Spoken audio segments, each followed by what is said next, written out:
You are Locked On Bears, your daily Chicago Bears podcast. Part of the Locked On Podcast Network, your team every day.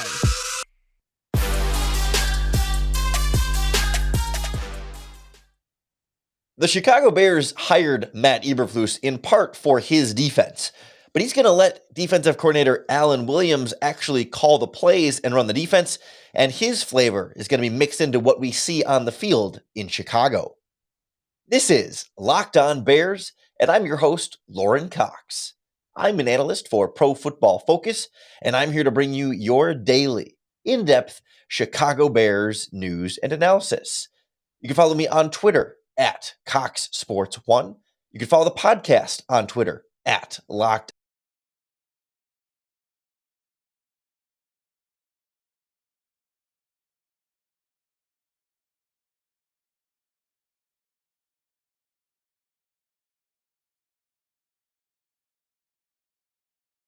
Today and every day. On the show today, we're going to get to know new defensive coordinator Alan Williams a little bit more.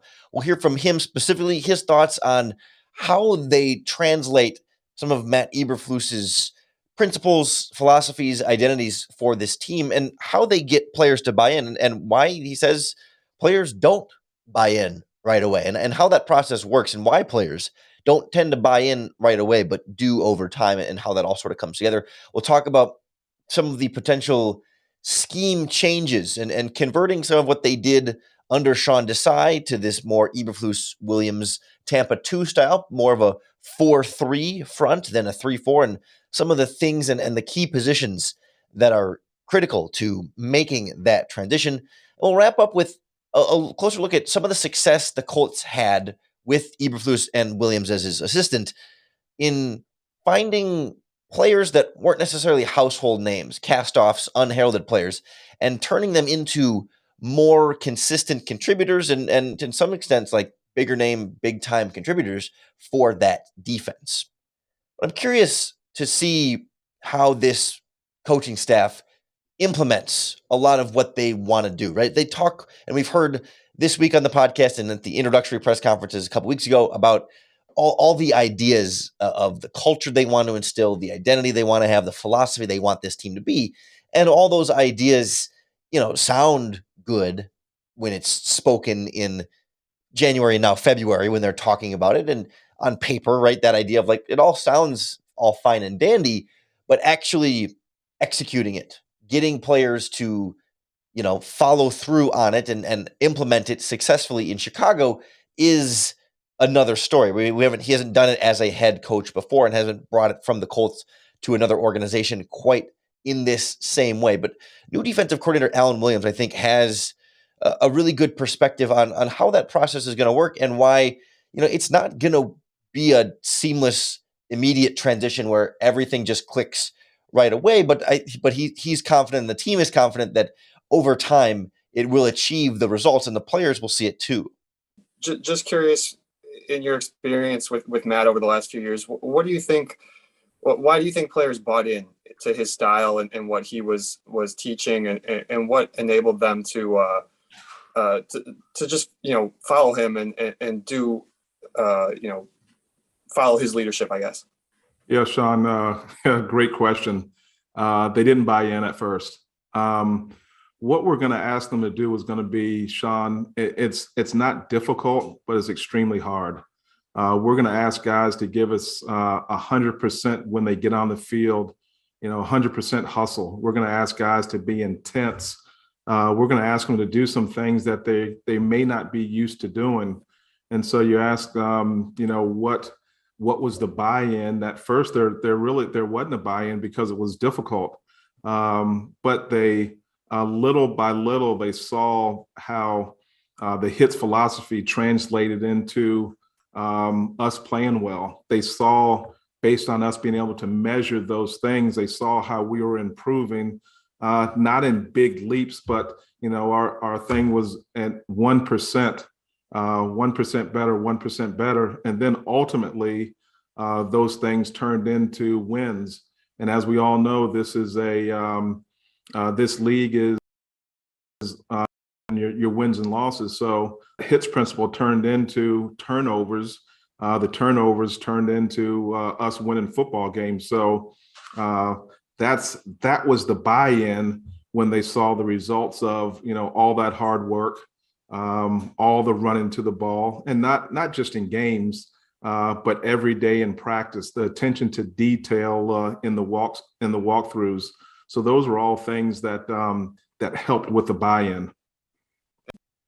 Again, that is new Chicago Bears defensive coordinator Alan Williams talking about how buy-in doesn't necessarily come right away, because they are asking the players to maybe work a little extra harder perhaps than they had been asked before. But I think it's so important that they talk so much about not only like, it's not just them saying, hey, you sort of like trust us, this is gonna work, just take our word for it, but the ways in which they're deliberate about measuring and tracking it, right? So that there's accountability behind it, that you're not going to end up treating some players necessarily like differently than others, right? You're not going to hold people to different standards. There's not going to be necessarily preferential treatment on like, well, this is not to, just as an example, like, oh, well, Khalil Mack maybe doesn't have to practice as hard as, Travis Gibson, right? Khalil Mack practices very hard. It's not a real example, but that idea that like sometimes some players will get different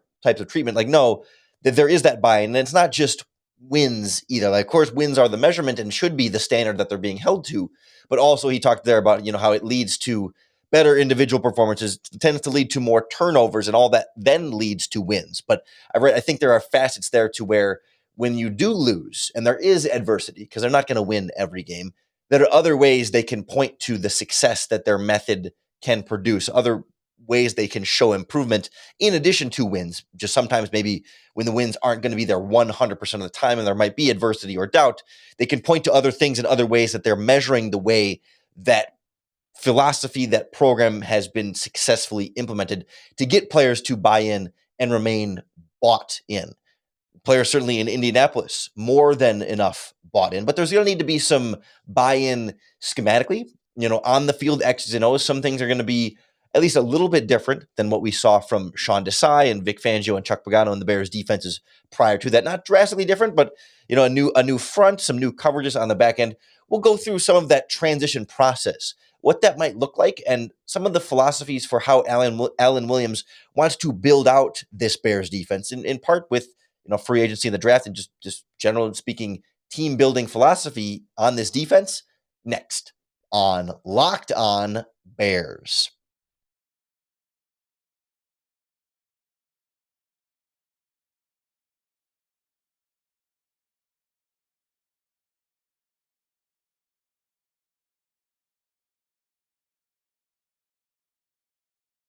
Latest odds, totals, player performance props, to even like where the next fired coach is going to land, betonline.net is the best spot for all the sports scores, podcasts, and news throughout any season, football off season, basketball regular season. Who knows? Maybe we'll get a baseball season if the Players Association and the league can work through this, this collective bargaining. I mean, betonline.net is going to be your source for all of it: basketball, baseball, hockey, soccer, tennis, UFC, even Olympic coverage and information. And as those medal awards start wrapping up through the rest of the week here, head on over to betonline.net today or use your mobile device to learn all about the different trends and actions you need to know to play and win big.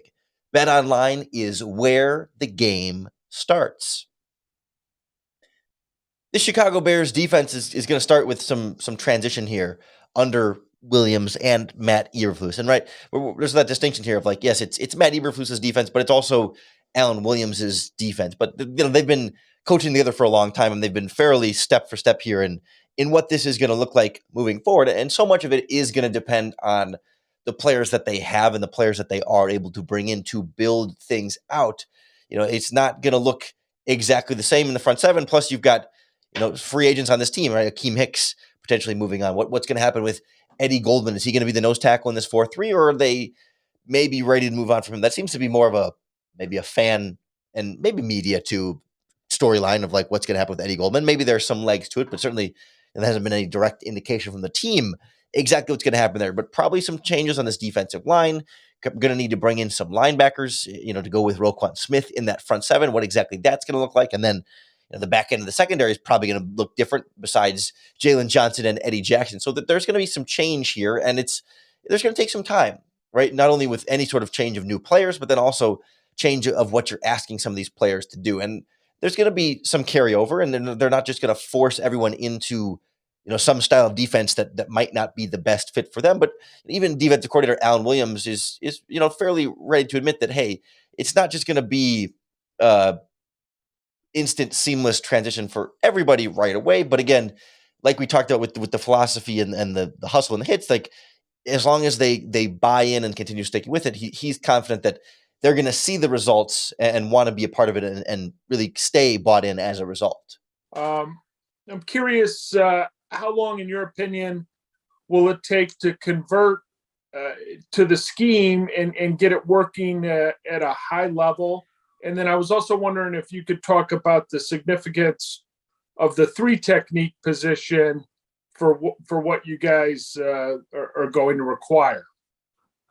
I can't answer how long it will take. I do know this, that some people say, well, 4-3, 3-4.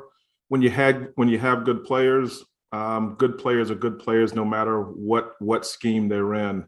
And we have good players. And how long does it take for them to, you said, I think, be a good defense, and a good defense that you can recognize the things that we talk about? I'm not sure about that. I'm not going to put a timetable on that, or a stopwatch on that, or a calendar on that. That's going to happen when it happens. It's going to be, the buy-in that we talked about. It's going to be the players that we acquire. There's some factors in there that I'm not sure how long it will take. If you're talking about our 3 technique, we want that guy to be athletic. We want that guy to be instinctive. We want that guy to be able to stay on his feet.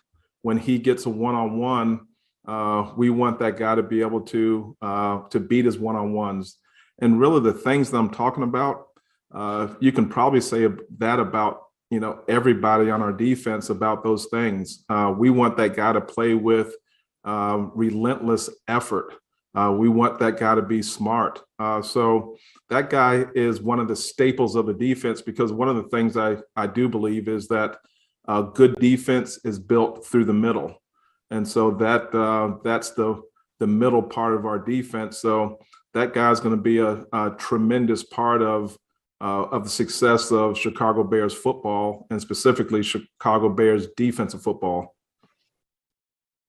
So maybe a hint there from defensive coordinator Alan Williams on how they might approach transitioning this defense, where they may spend more attention. At least I was going to say allocate more resources, but it's not necessarily going to be purely like where they're going to spend free agent dollars, right away. But I think over time, inside out is going to be generally where they may put their attention, right? This year, they have such a need at cornerback right now that, you think of that as more as like outside, but like it's just too important that they can't just like overlook that and put all their resources into, say, linebacker and interior defensive line. But when you do look back at, say, the Indianapolis Colts defense that they had this past season and that they've sort of built over the few years, obviously what comes to mind right away is that they traded significant draft capital for DeForest Buckner from the San Francisco 49ers to be that 3 technique defensive tackle that Brad Biggs was asking about there. They think the position Tommy Harris used to play in Lovie Smith's defense, the defensive tackle that's not the nose tackle, the quicker pass rushing, one gapping upfield type downhill defensive tackle, clearly a big importance for them to go out and get it. It's the kind of spot that Akeem Hicks plays very, very well, or has played very, very well, but is in his early mid 30s, and sort of the feeling was that at least the previous regime was ready to move on from Akeem Hicks. I'm curious to see if the new regime might be more inclined to bring him back and slot him in that role, or if they want to go for more of a specific upgrade. But regardless, Indianapolis paid a premium for that spot. And you even look at like their linebacking core, right? 2nd round pick on Darius Leonard, 3rd round pick on Bobby Okereke. And actually all of their linebackers this season on their roster were draft picks of theirs in the last 3 seasons. They had 1, 2, 3 draft picks from 2018, 2 from 2020 was their 6 linebackers picks in the last 3 years, right? 18, 19, 20, 21, I guess 4 years. I did when you include all the different drafts in there. So I would imagine we can pretty much bank on the Bears drafting at least one linebacker this year, particularly think guys on the interior there. Now, of course, the Colts did use a first-round pick on Kwity Paye this year, the edge rusher from Michigan. So, of course, they do value the edges, and they used a second on Kamoko Toure a few years ago. But the Bears have their edge rushers in place, right? But they have used significant draft picks across that defense, really, in the last few years in Indianapolis in a very intentional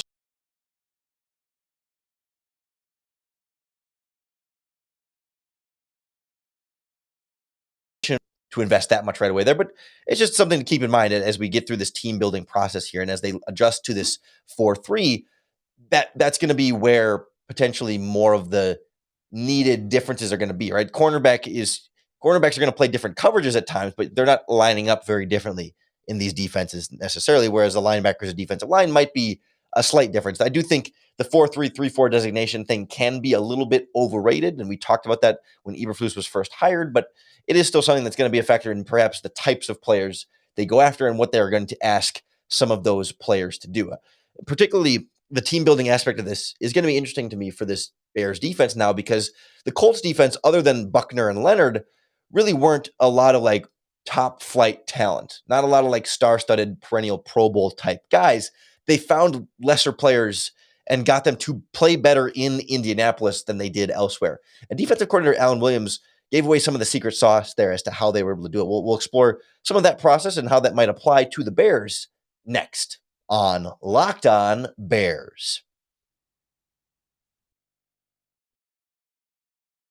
The Bears had some success under Ryan Pace finding lesser players, particularly defensively, and getting more out of them. You know, we think about defensive line coach Jay Rodgers doing that very successfully, and they've had some luck with some guys elsewhere on the roster, but that was really the strength of this Colts defense. And I wonder how that might affect how Ryan Poles builds this Bears team when you talk about where you're going to allocate some of those resources, right? You do have some significant vacancies on offense, and maybe as Ryan Poles and Matt Eberflus, you say, you know what, this coaching staff and this style of coaching has a recent track record of maybe not needing or not having to rely on top flight free agents and early round draft picks everywhere in order to get success out of that group. So maybe you can then, I was going to say, literally afford to spend more of the money on offense and more of the draft picks on offense, and go a little bit, I don't want to say cheaper, but just less financial investment and more of a coaching investment and maybe mid to later round picks defensively, and ask your coaching staff to work some of that magic. Because yes, the Bears found some good defensive tackles in the past and developed some of them. Secondary has been a little bit less so. I mean, I think they got by with Clinton Dix and Tashawn Gibson. Some cheaper options there panned out. Cornerback didn't really quite have the same effect, and maybe not as much as the linebacker spots, but defensive line was a factor there with the previous defensive line coach. So there was some of that, but the Colts kind of took it to a different level, right? They bring in Kenny Moore, the defensive back who was kind of cast off from the New England Patriots. And the Patriots don't really miss that often on a guy. They don't really let a guy go, and it turns out, they messed up, but he was really good somewhere else. But Kenny Moore really sort of grew into an even better role with the Colts, and it looked like a stud for them. Not like a top flight, top 5 Pro Bowl caliber break the bank type guy, but very, very, very good, right? Or even they bring in Xavier Rhodes from Minnesota, where he kind of fallen off with the Vikings a little bit, and he comes to Indianapolis and has a rejuvenation and plays really, really well for them. Or they brought in Andrew Sendejo at one point, and younger guys like Julian Blackmon and Kari Willis at safety. I mean, they've had some different players kind of rotate in those spots that are just front seven too, that are not household names, but still were able to be at least solid, if not spectacular. It's not to say this Colts defense was a top 5 unit all the time. That's one of the things we talk about with Eberflus too, where it wasn't always stellar, and there were times when the defense maybe left some to be desired. So it's not to say it's a foolproof plan that's always going to work out, but I think there is something to that ability to get really good value out of players. And defensive coordinator Alan Williams talked about some of the commonalities, some of the traits they've identified in those players that have proven to be some more of the gems, right? It's not just like finding the late round pick, but it's bringing in the veteran free agent that happens to fit what they want to do and putting them in a position to be more successful under this coaching staff now in Chicago than they were in previous stops. Alan, in Indianapolis, you were able to identify talents and guys who may have been overlooked, like a Darius Leonard who fell to the second round, or Kenny Moore who was let go by the Patriots. What allowed you to identify fits within your scheme and mesh that with the talent that would obviously emerge to a top defense? Yeah, I don't know if Darius Leonard's second round would be overlooked. I don't know that, but Kenny Moore. Yeah, those guys love football. And again, you can tell, not just there's a difference between liking and loving it. When you like football, you have a chance to be a good pro. When you love football, you're going to have a good career. And so those guys love football. And, that's why you see the success that they have. What some of the people, what they may not know, I'm not going to say don't know, they may not know, is that the physical traits that some of those guys have. Darius and Kenny, they have super long arms. So they're guys that, with Kenny, you may say, well, not really tall in stature, but Kenny has the arms of a guy that's 6 foot, the instincts of a linebacker, the coverage ability of a corner, the safety, the fits of a safety. So they have some intangibles that, you may look at them and go, okay, this guy looks like this player, but they have some other intangibles that you can't necessarily measure, that fit along with our hits principle. They really enjoy playing football. They love being in the building. They come early, they stay late, they take care of their bodies. So those are all things that contribute to being a good football player. And interesting.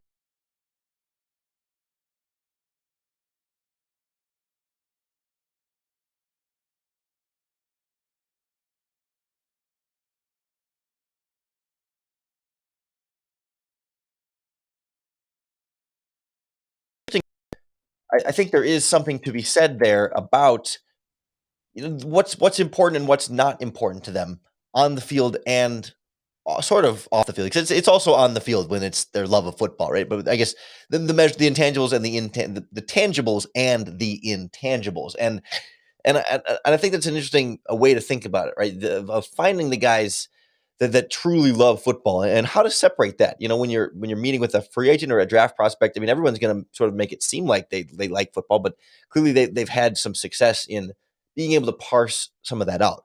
I also think in terms of like the long arms, it raises this idea that some teams have like measurable thresholds where like they look a certain arm length at certain positions, or maybe a certain 40-yard dash time, or different measurables thresholds of like, we don't want any players that don't X, Y, or Z certain standard for their team. And I question from Alan Williams there that that's specifically the case for the Bears. But I think when they can find some of those other tangibles, those other measurables that can be difference making, or give them something to set themselves apart or separate themselves a little bit, or just add a little bit of something extra that the coaching staff can then use and try and maximize that bonus thing, like Kenny Young's long arms, despite being not as physically tall and big as a cornerback, but being able to come back to the idea of like utilizing a player's strength and try and minimizing some of their weaknesses. I think that's sort of how you marry that idea, right? You find really passionate, intense players, the things unique to them that they do really, really well, or are the biggest positives for them, and you put them in the position to then do as much as you can with those positives and, again, eliminate some of the weaknesses. And that's all really easy to say on paper, and it's easy to spout that as the philosophy and the idea, because, of course, every team wants to do, specifically of the Colts, having some success doing that with some players. Not to become all Pro Bowl guys, but to be able to squeeze more out of maybe cheaper players, overlooked players, younger players, whatever it might be, to get more out of them to build a better team than perhaps they initially might look like on paper. It's going to be fun to see how that defense comes together, again, building sort of perhaps inside out, and maybe being a little bit slow on the buy, and all those things we heard from Alan Williams on the podcast today. You can be sure We'll keep a close eye on this team building process, how this defense comes together, how this offense comes together, and so much more right here on the Locked On Bears podcast. We are here for you 5 days a week. So make sure you hit that subscribe button on wherever you're listening, or if you're watching on the Locked On Bears YouTube channel, to keep up with all of our daily in-depth Chicago Bears news and analysis. I want to thank you for making Locked On Bears your first listen today and every day. If you're looking for your second listen today, the Locked On Bets podcast has all of your sports betting needs covered. Great tips and advice from Lee Sterling from Paramount Sports. And boy, he and Your by Q did a great job of covering all the sports and all the different places you can find an edge to win. Plus, Locked On NFL is our national NFL show covering all the teams and all the latest league news right here on the Locked On Podcast Network, your team every single day. We'll be back tomorrow checking in a little bit on some Bears special teams with the new special teams coach, Richard Hightower. Yesterday, we did, of course, offensive coordinator Luke Getsy. Today, defensive coordinator Alan Williams. So kind of getting to know this Bears coaching staff a little bit more. And I hope as you get to know them a little bit more, they become a little bit more familiar, helps us get through this off season a little bit easier. And most importantly, I hope that the Locked On Bears podcast makes it easier for you to bear down.